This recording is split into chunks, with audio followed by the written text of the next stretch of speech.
ایران میں اسرائیلی اور امریکی جارحیت میں معصوم بچے اور خواتین بھی نشانہ بننے لگے۔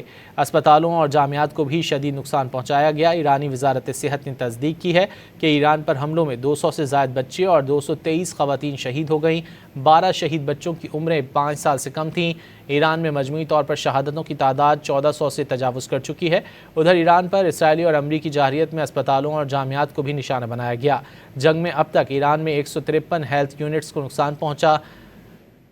کرمانشاہ یونیورسٹی کے 42 یونٹس اور اصفہان کے 19 یونٹس کو جنگ میں نقصان پہنچا۔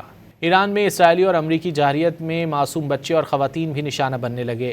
اسپتالوں اور جامعات کو بھی شدید نقصان پہنچایا گیا۔ ایرانی وزارت صحت نے تصدیق کی ہے کہ ایران پر حملوں میں 200 سے زائد بچے اور 223 خواتین شہید ہو گئیں۔ 12 شہید بچوں کی عمریں 5 سال سے کم تھیں۔ ایران میں مجموعی طور پر شہادتوں کی تعداد 1400 سے تجاوز کر چکی ہے۔ ادھر ایران پر اسرائیلی اور امریکی جارحیت میں اسپتالوں اور جامعات کو بھی نشانہ بنایا گیا۔ جنگ میں اب تک ایران میں 153 ہیلتھ یونٹس کو نقصان پہنچا۔ کرمانشاہ یونیورسٹی کے 42 یونٹس اور اصفہان کے 19 یونٹس کو جنگ میں نقصان پہنچا۔